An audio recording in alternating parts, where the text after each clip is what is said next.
Hi, Teri here from Stamping Magic. Welcome back to my channel.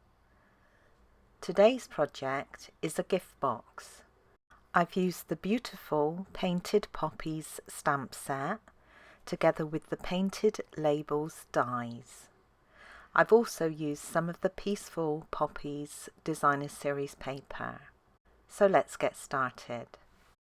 These are all the measurements you need for all the elements required to create this project. So if you are interested in reproducing it, you can take a screenshot and refer to it later. You would have seen on the measurement screen that you need 2 pieces for the base, and these are of equal size. You want to place them into your scoreboard with the longest side across the top, and then score down at 4 3/4 inches and 8 inches. Quarter turn your cardstock clockwise and score down at 3 1/4 inches. Then repeat this for the second piece. So first of all score at 4 3/4 and then 8, quarter turn and score at 3 1/4. For the lid, you want to score on all sides at 2 inches. There's just a little cutting to be done on the Poppy Parade base pieces. Now you have a 1/2 inch tab going all the way down on the right side. Your bottom section should be narrower. This is to create the base of your box. Now that bottom corner tab, that rectangle, you want to cut away, and as you do so, notch either end of the 1/2 inch tab above it that remains. Then again along the base, you just want to cut up that one vertical score line to create that square tab on the right hand side and notch either side of that tab.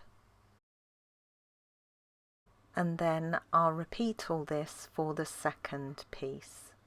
So first of all, I'll remove that narrow rectangular tab on the right hand side, and I'll notch the either end of the tab that remains above it.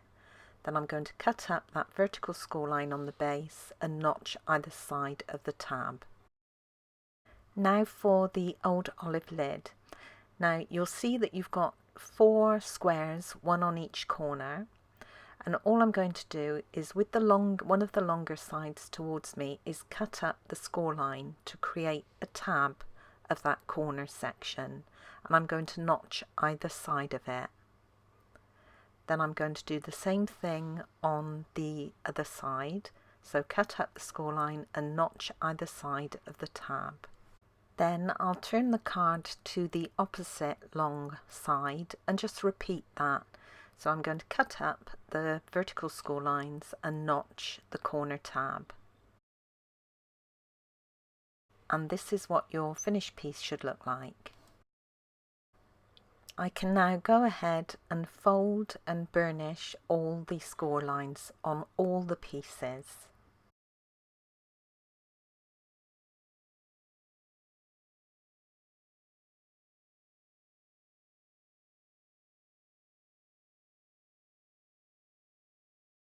I'm now going to join the 2 base pieces together by adding glue to one of the 1/2 inch tabs.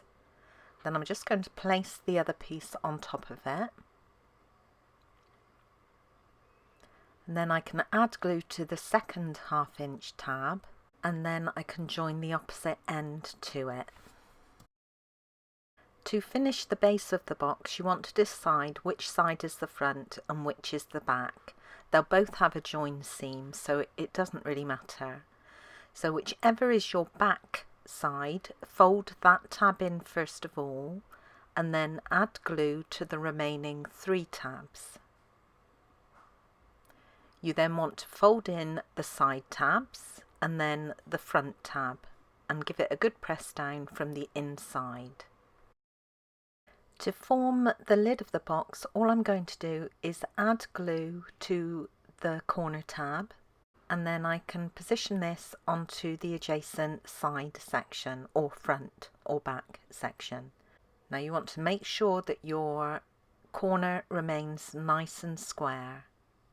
And then just repeat that for each of the other corner tabs. So add your glue and position it behind the front or back section, whichever it is.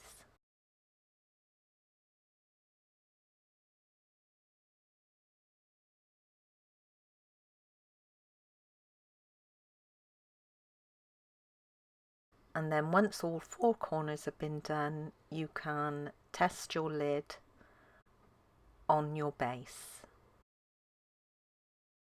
You would have seen on the measurement screen that you need 5 black mats for the lid and 5 pieces of designer series paper. For the base you need 4 of each. I've already gone ahead and layered all the paper pieces onto their respective mats.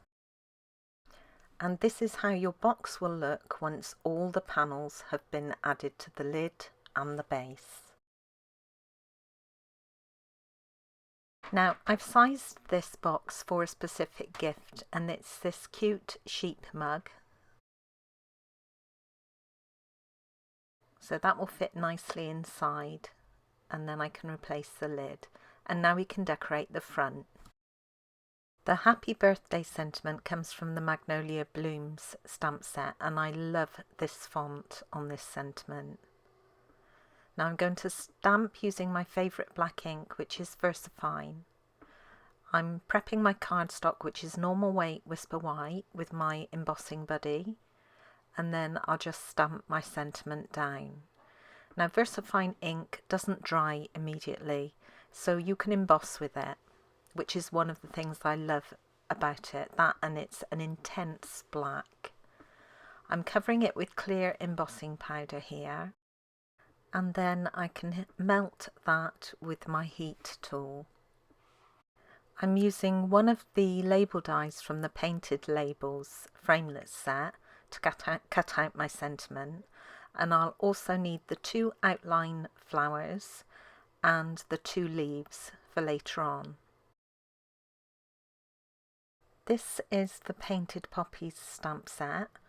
I'm using both the flower heads, the little background stamp, the smaller splatter and the leaf image.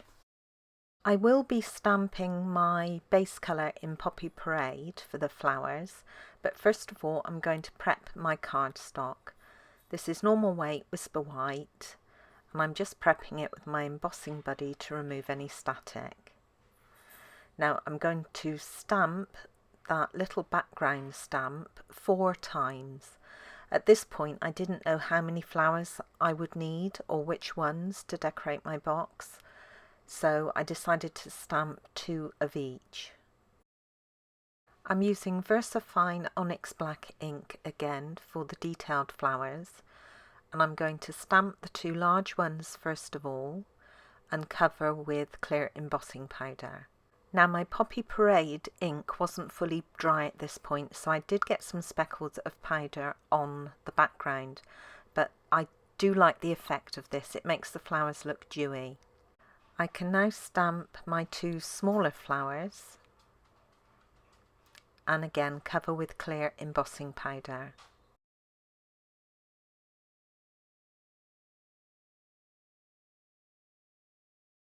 My leaves are going to be in Old Olive, and I'm using the little splatter stamp as the background for these. So I'm going to stamp that twice for each of the leaves, and then using my VersaFine I'll stamp the outline image on top of each of those. Then I can cover with clear powder.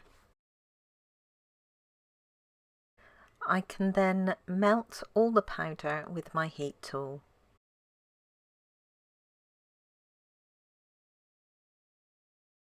I've die cut my flowers and leaves, and now I'm going to cut around the embossed edge of my white sentiment mat.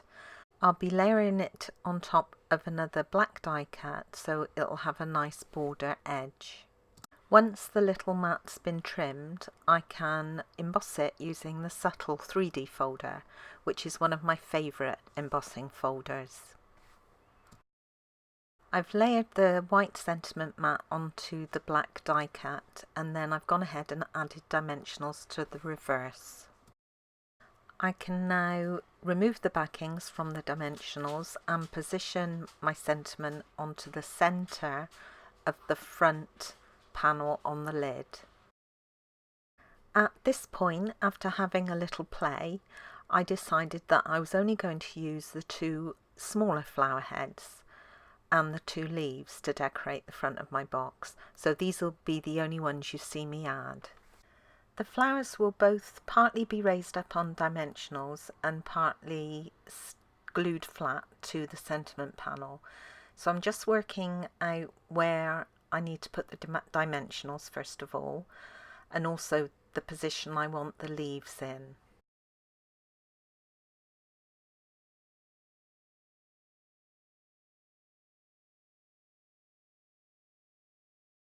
Once I've done that, I can add glue to the leaves. These will be glued flat, and I can put these into position, and then I can place my flowers.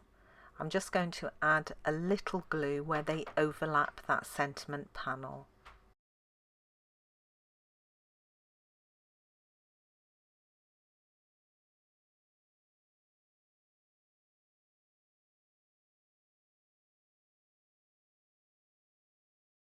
I'm going to add a couple of the Peaceful Poppy sequins in black to my sentiment panel.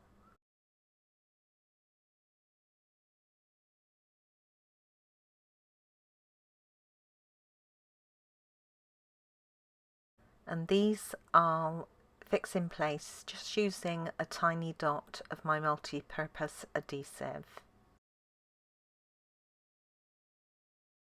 I have some black satin ribbon here that I'm going to tie around my box.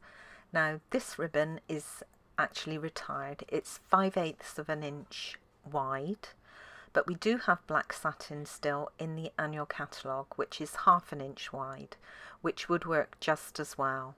I'm just trying to use up some of my retired product. Now I'm just going to wrap it round my box and tie a bow on the lid.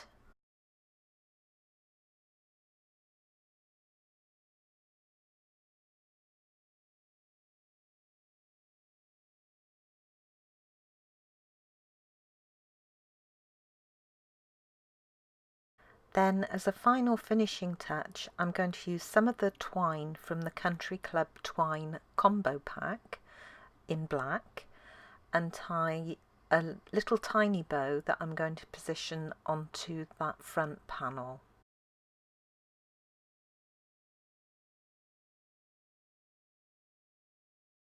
And I'll just attach this using a mini glue dot.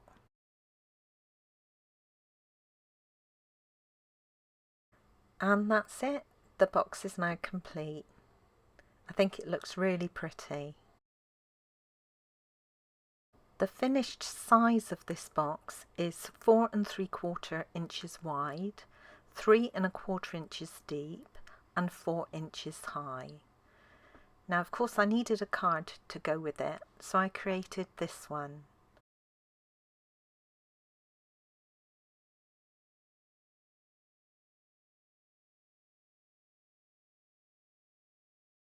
Thank you for joining me today. I hope you enjoyed this project. If you did, please give it a thumbs up and don't forget to subscribe and hit that notifications bell so you don't miss out on any future videos. Bye for now.